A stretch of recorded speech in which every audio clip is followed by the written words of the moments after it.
ভিডিওটির শুরুতেই আমরা একটু অফলাইন প্রাইভেট টিউশন সম্পর্কে বিস্তারিত আলোচনা করব। দেখো, ইউটিউবে আমাদের চ্যানেলটির নাম হচ্ছে study care WB YouTube channel. আর আমাদের চ্যানেল স্পেশালি ইউটিউবে রেকর্ডেড ক্লাস আকারে 100% কমনযোগ্য প্রশ্নাবলীর সাজেশন আকারে কিন্তু পরিচিতি লাভ করে। শুধুমাত্র যে এসইসি কোর্সের বাংলা তা নয়, 4th সেমিস্টারের একটু ভালো করে একটু লক্ষ্য করো, বা যে সমস্ত ছাত্রছাত্রী আমাদের চ্যানেলকে ফলো করেছো, 4th সেমিস্টারের বাংলা বলো, ইংলিশ বলো, পলিটিক্যাল সায়েন্স বলো, এডুকেশন বলো, সোশ্যোলজি বলো, প্রত্যেকটা সাবজেক্টের কিন্তু আমরা 100% কার্যকরী সাজেশন দিয়েছি তোমাদের, যেখান থেকে 15 নম্বরের প্রশ্নাবলী, 10 নম্বরের প্রশ্নাবলী এবং 5 নম্বরের প্রশ্নাবলী কিন্তু ইজিলি তোমরা পরীক্ষায় কমন পেয়েছো। এটা আর নতুন করে বলার নেই, তোমরা সবাই জানো। তো এমসিকিউগুলো আমরা কোনো কারণবশত আলোচনা করতে পারিনি, কারণ সময়ের অভাব ছিল, আর একা মানুষ অনেকগুলো বিষয় করতে হয়। তো যে বিষয়টা তোমাদের স্পেশালি বলতে চাচ্ছি, কালকে আমি মাথাভাঙা কলেজে উপস্থিত ছিলাম। অনেক ছাত্রছাত্রী আমাকে পার্সোনালি বলেছে যে বিভিন্ন জায়গায় অফলাইনের মাধ্যমে, অফলাইন এখানে জাস্ট অফ লিখে দিচ্ছি, ঠিক আছে, অফলাইনের মাধ্যমে প্রাইভেট টিউশনগুলো হলে ভালো হয়। তো আমরা এই চিন্তাভাবনা বা এই পরিকল্পনাটাই কিন্তু করছি। তোমাদের 4th সেমিস্টারের কিন্তু সমাপ্তি এই এসএসসি কোর্সের পরীক্ষাটা দিয়ে, তো 5th সেমিস্টারের শুরু কিন্তু হচ্ছে। তো 5th সেমিস্টারের শুরু থেকে শেষ অবধি, অর্থাৎ পুরো সেমিস্টারটা বেসিক টু অ্যাডভান্স লেভেল অবধি অফলাইনের মাধ্যমেই কিন্তু আমরা প্রাইভেট টিউশনটা পড়াবো, ঠিক আছে, যেখানে স্পেশালি আমি উপস্থিত থেকে তোমাদের অফলাইনের মাধ্যমে প্রাইভেট টিউশনটাকে বেসিক টু অ্যাডভান্স লেভেল অবধি নিয়ে গিয়ে 5th সেমিস্টারের প্রত্যেকটা সাবজেক্টের কিন্তু কার্যকরী সাজেশন, তারপর হচ্ছে কনসেপচুয়াল সাজেশন, কনসেপচুয়াল বিষয়, প্রত্যেকটা যে সাবজেক্টের যেমন ধরনের মানে যেভাবে পড়তে হয় সেভাবেই কিন্তু অফলাইনের মাধ্যমে আমি স্পেশালি দাঁড়িয়ে থেকে তোমাদের এই বিষয়টা কিন্তু গাইড করে তোমাদের প্রাইভেট টিউশনটা পড়িয়ে দেবো। তো যে স্পেশালি যে বিষয়টা বলছি, আমরা কোচবিহারে প্রাইভেট টিউশনটা শুরু করার চিন্তাভাবনা করছি।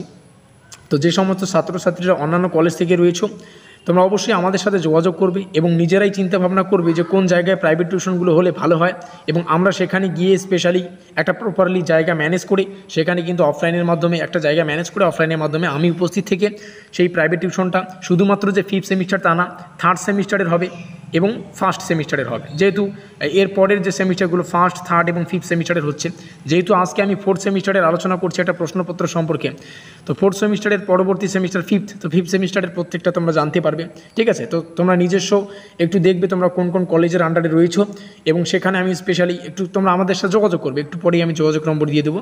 তো আমাদের সাথে যোগাযোগ করে কোথায় প্রাইভেট টিউশনগুলো হলে ভালো হয় সেটা একটু জানাবে। আর আমি সেই জায়গায় স্পেশালি কোচবিহারে তো হবেই, আমি একদম নিশ্চিত যে কোচবিহারে হচ্ছেই, ঠিক আছে, কোচবিহারে আমি আসছি, সেখানে অফলাইনের মাধ্যমে টিউশন হবে, কোনো ব্যাপার না, কোনো চিন্তা থাকবে না, আমি দাঁড়িয়ে থেকে সেটা হচ্ছে। আর অন্যান্য জায়গার ছাত্রছাত্রীরা অবশ্যই আমাদের সাথে যোগাযোগ করে একটু জানাবে তোমরা কোন কোন কলেজের আন্ডারে রয়েছো, এবং সেরকম হলে আমরা তোমাদের পাশেই, কলেজের পাশেই আমরা প্রাইভেট টিউশনটা শুরু করে দেবো, যাতে করে কলেজও করতে পারো এবং তোমরা প্রাইভেট টিউশনটা শুরু করতে পারো। অবশ্যই একটু যোগাযোগ করবে। যোগাযোগ নম্বরটা এখানে দেখতে পাচ্ছ 7384041536, এই নম্বরে যোগাযোগ করবে, ঠিক আছে। যাই হোক, এখন আমরা প্রশ্নপত্রটি আলোচনা করছি।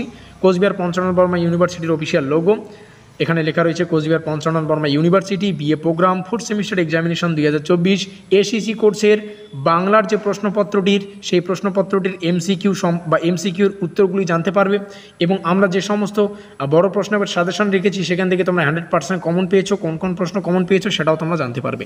একখানা প্রশ্ন করে নয়, কোনো মানে গ্রুপে তোমরা 2টো করে প্রশ্ন কমন পেয়েছো, এমন সাবজেক্ট যেমন পলিটিক্যাল সায়েন্স, সেখানে কিন্তু মানে 15 নম্বরের আমি 5খানা প্রশ্ন বলি আর সেখান থেকে 3খানা প্রশ্নই আসে, তো সেখান থেকে একটা প্রশ্নের উত্তর লিখে দিতে হয়। এটাই হচ্ছে আমাদের সাজেশন, ব্রহ্মাস্ত্র সাজেশন।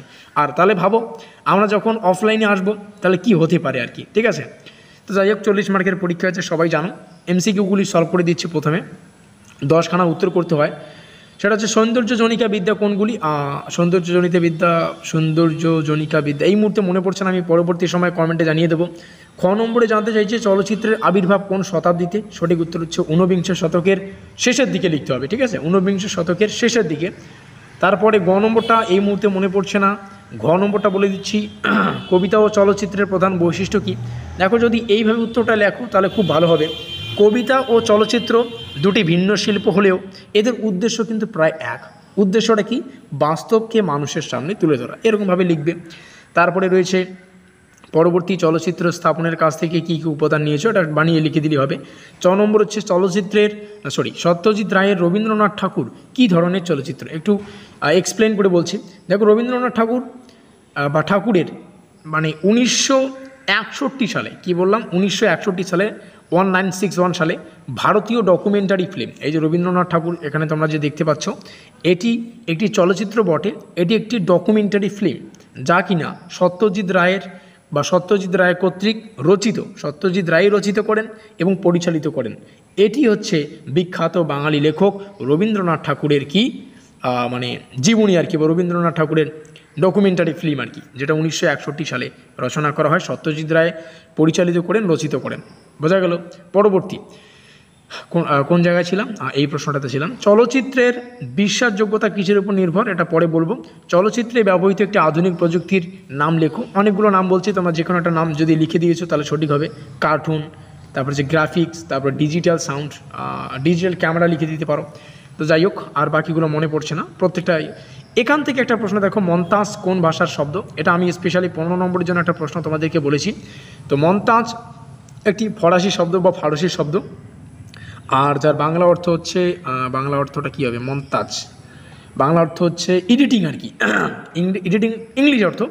বাংলায় বলতে গেলে এডিটিংয়ের অর্থ হচ্ছে সম্পাদনা, বাংলায় হচ্ছে সম্পাদনা। তো এইভাবে লিখবে ফারসি শব্দ যার অর্থ হলো এডিটিং বা সম্পাদনা। যারা যারা লিখেছে সঠিক নাম্বার। সাহিত্য থেকে চিত্রনাট্য রচনার প্রথম স্তর কি? সেটা হচ্ছে কেন্দ্রীয় চরিত্র নির্ধারণ করা।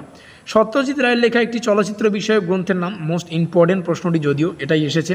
অনেকগুলো ফিল্ম রয়েছে, যেমন আওয়ার ফিল্ম, দেয়ার ফিল্ম, যেটা 1976 রচিত করা হয় বা মানে প্রকাশিত হয় আর কি। আওয়ার ফিল্ম, দেয়ার ফিল্ম 1976, এটা যদি লিখেছো কেউ তবুও সঠিক।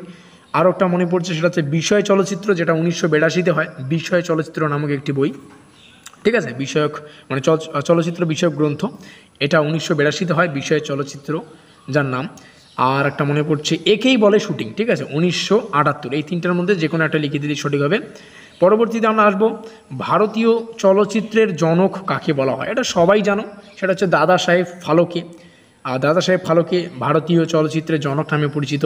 এবং তার বিষয়ে বা এই মহান ব্যক্তির বিষয়ে যদি আরও একটু স্পেশালি জানতে চাই, তিনি কিন্তু রাজা হরিশ্চন্দ্র, যেটা 1913-তে, ঠিক আছে, রাজা হরিশ্চন্দ্র নামক একটি চলচ্চিত্র প্রকাশনা করেন তিনি সম্পাদনায়, ঠিক আছে, রাজা হরিশ্চন্দ্র, যেটা কিনা আবার ভারতের, ঠিক আছে, পূর্ণদৈর্ঘ্য বৈশিষ্ট্য সম্পন্ন একটি চলচ্চিত্র। পূর্ণদৈর্ঘ্য মানে বড় একটু, মানে ঠিক আছে, যেটা একটু বেশি ঘন্টার আর কি, বা বড় মানে দৈর্ঘ্য বিশিষ্ট, ঠিক আছে, বোঝা গেল।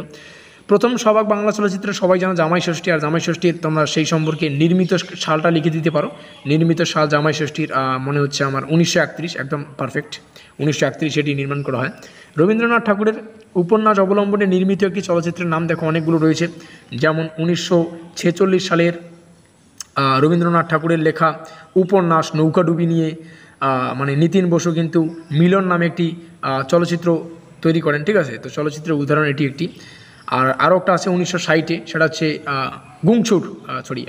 বলছে সুমঘট আর কি, 1960-এর, ঠিক আছে। আর 1946-এ যেটা বললাম নৌকাডুবি, এখানে কিন্তু অভিনয় করেছিলেন দিলীপ কুমার, ঠিক আছে। আর 5 নম্বরের প্রশ্নাবলী দেখে নাও। 5 নম্বরে 3খানা প্রশ্ন, 3খানা প্রশ্নের মধ্যে মনে হচ্ছে 3টাই তোমরা কমন পেয়েছো, তার মধ্যে এটা তো স্পেশালি, আর 3টাই তোমরা কমন পেয়েছো 5 নম্বরের।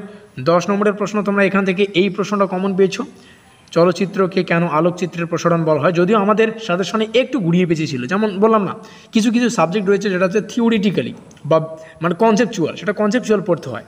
তো এটা একটু কনসেপচুয়াল, 10 নম্বরের প্রশ্নাবলী কনসেপচুয়াল আসে, যে কোনো জায়গা থেকে লাইন তুলে দিয়েছে, দেখো যে কোনো জায়গা থেকে লাইন তুলে দিয়ে প্রশ্ন আসে। আর 15 নম্বরের প্রশ্ন তোমরা ইজিলি কমন পেয়েছো, এখানে 3খানা প্রশ্ন আসে, 2টো প্রশ্ন তোমরা ইজিলি কমন পেয়েছো। তো এই যে কমনের হার, এই কমনের হার যদি আমাদের ইউটিউবে এরকম হয়, তাহলে ভাবো অফলাইনে কীরকম হবে যদি আমি সাক্ষাৎ দাঁড়িয়ে থেকে তোমাদের প্রাইভেট টিউশনগুলো করাই। এই হচ্ছে আমাদের কন্ট্যাক্ট নম্বর, যোগাযোগ করতে পারো। আমাদের আজকের এই স্পেশাল ভিডিওটি এই পর্যন্তই।